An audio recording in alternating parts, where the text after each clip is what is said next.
Well, using often executive order, riding roughshod, in effect, over Congress and the political conventions, TR single-handedly preserved, created 150 national forests, 5 national parks, 51 federal bird observatories, 4 natural game preserves, 24 reclamation projects. He created the Public Lands Commission in 1903, the Bureau of Forestry 2 years later, and the first national monument. Here's a real trivia question. Can anyone identify the first national monument? I'll tell you a clue. It's in Wyoming. Devil's Tower. Few could resist the president's overwhelming spell. One visiting British politician said, "The 2 things in America which seem to me extraordinary are Niagara Falls and President Roosevelt."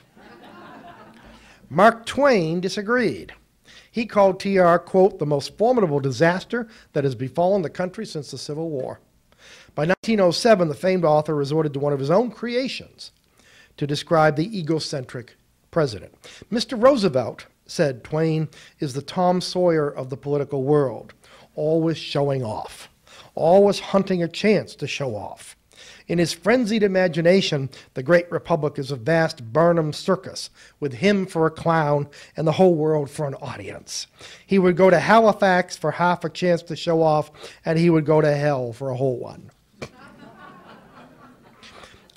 "I always believe in going hard at anything," said TR. This accounted for his 100-mile horseback rides through the Virginia countryside.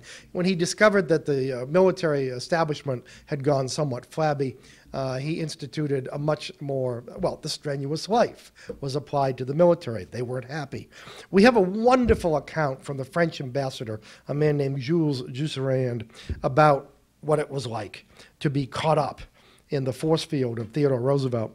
Typically, when Ambassador Jusserand was invited to the White House, the day consisted first of a jog around the presidential residence, followed by a workout with the medicine ball, and then 3 games, 3 sets of tennis. Then TR said, "Now what do you want to do?" "If it's just the same with you, Mr. President," said the ambassador, "I'd like to lie down and die."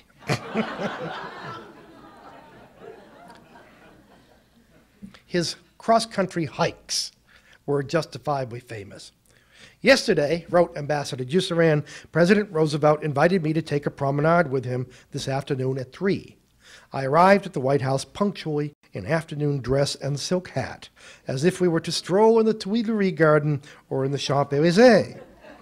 To my surprise, the president soon joined me in a tramping suit with knickerbockers and thick boots and soft felt hat, much worn.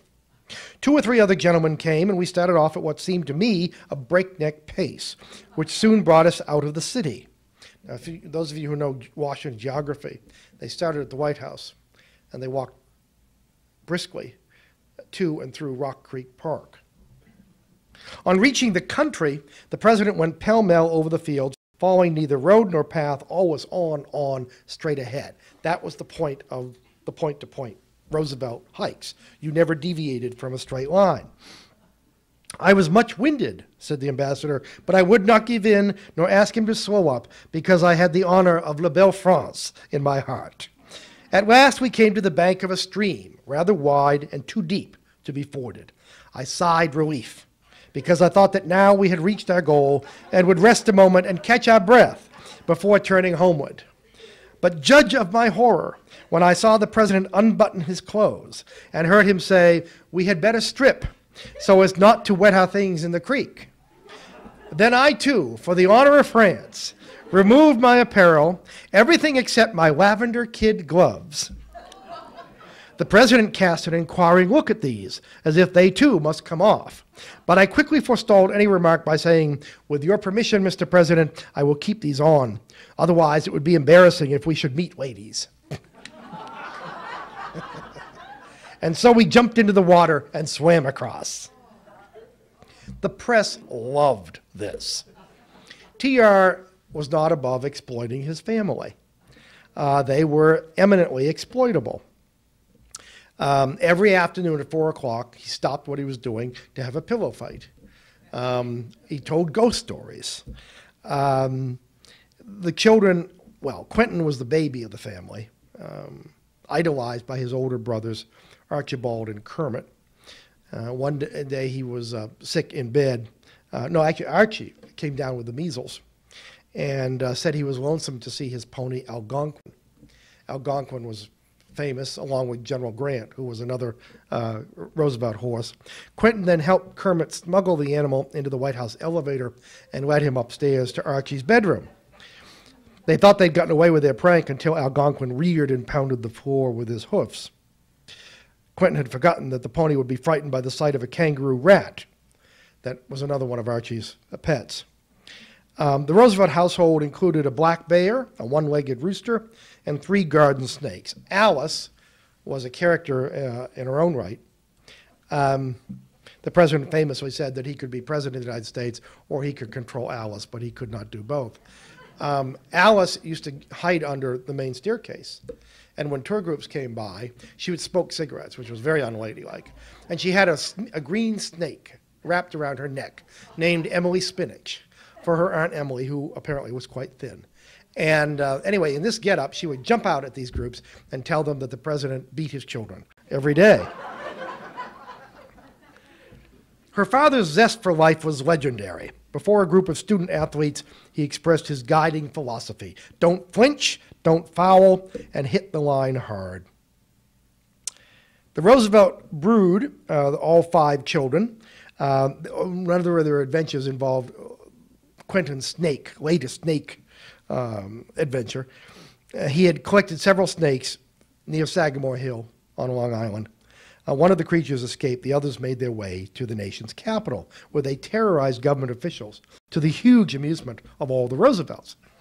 This is the president. Quote, "I was discussing certain matters with the Attorney General," TR explained matter-of-factly, "and the snakes were easily deposited in my lap. The king snake, by the way, although most friendly with Quentin, had just been making a resolute effort to devour one of the smaller snakes.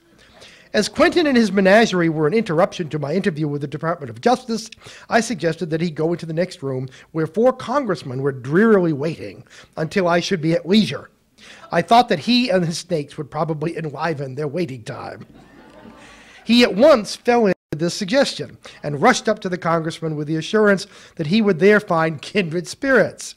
They at first thought the snakes were wooden ones, and there was some perceptible recoil when they realized that they were in fact alive. The last I saw of Quentin, one congressman was gingerly helping him off with his jacket so as to let the snake crawl out of the upper end of the sleeve."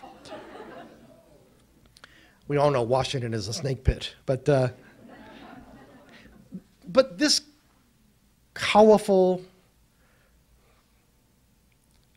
flamboyant, entertaining, almost comic figure was at heart a profoundly serious man.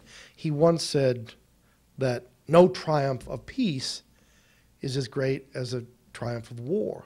And yet, it was the big stick that led to peace. He won the Nobel Peace Prize. In 1904, the Russo-Japanese War ended in Portsmouth, New Hampshire, when Teddy Roosevelt brought the 2 combatants together on a ship, so there's no press covering the negotiations, and basically, as he had with the coal miners, he wouldn't let them out of his sight until they came up with a peace treaty.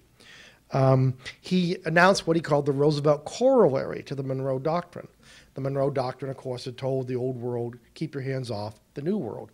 The Roosevelt Corollary took this one step further and said that the United States will appoint itself policemen to police the Western Hemisphere and make certain that nations that, for example, aren't paying their debts, including to the old world, would be forced to do so. That justified several presidents sending U.S. Marines into Nicaragua and the Dominican Republic and other nations throughout the hemisphere. It's a very mixed,